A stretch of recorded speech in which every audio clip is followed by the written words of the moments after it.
Now, Ukraine's decision to make the controversial leader of a World War II nationalistic movement a hero of state has outraged human rights organizations. Stepan Bandera is viewed by some as a freedom fighter, but denounced by others as a Nazi collaborator. Well, let's get more on this. Joining us in the studio is our Ukraine correspondent, Alexei Yaroshevsky. Thanks for being with us.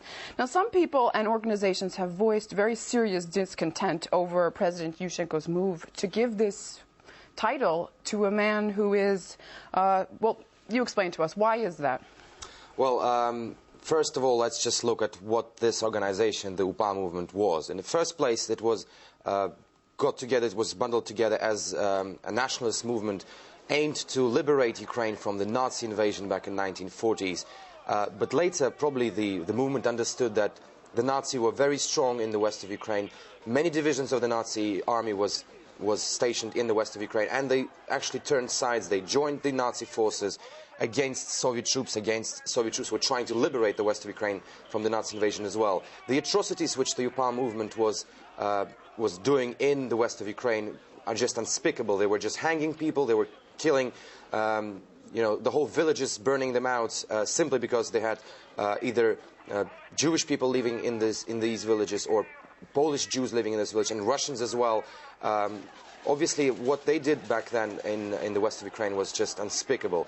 And mainly because they were collaborating with the Nazi army back then, with Nazi generals in the west of Ukraine. Of course, the Simon Wiesenthal Center has called the Yushchenko decision to grant, to award Stepan Bandera posthumously with the Hero of Ukraine title as disgusting, and it's no wonder why this happened. In fact, in Poland, where Stepan Bandera was seen as a criminal as well, this decision also caused outrage, and Warsaw also reacted negatively to President Yushchenko's decision of not making Stepan Bandera the Hero of Ukraine. What about the people? How much do Ukrainian people today know of these atrocities? Are they spoken about, and where do people stand? Indeed, it is spoken about, especially given in the last 5 years all the noise which was surrounding Yushchenko's decision first to grant the Hero of Ukraine to Roman Shukhevych, the general who led the UPA army, the insurgent army, and then now, just a couple of weeks ago. This isn't the first time, of course, yeah. The second time now, just a couple of weeks ago, it's 10 days ago, Yushchenko awarded the Stepan Bandera with the Hero of Ukraine. Of course, this is sending huge shockwaves across Ukraine. It's underlining in some way a certain ideological schism in Ukraine. Some part of the country sees these guys as free fighters, as freedom fighters. The other part of Ukraine, and in fact more people in Ukraine, see them as Nazi collaborators and as fascists and as backstabbers.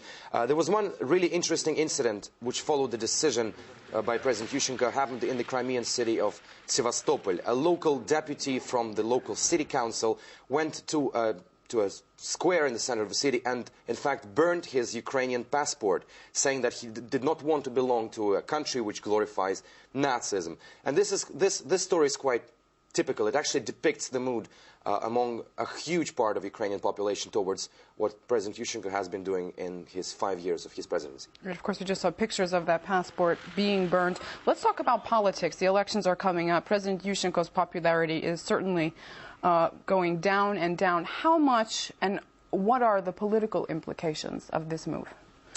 Well, this decision is now being seen as his probably final decree, his final step. Still, some people believe that this would not happen, that he would not make Stepan Bandera the Hero of Ukraine. Eventually he did, already knowing that he is not qualifying for the second round of the voting.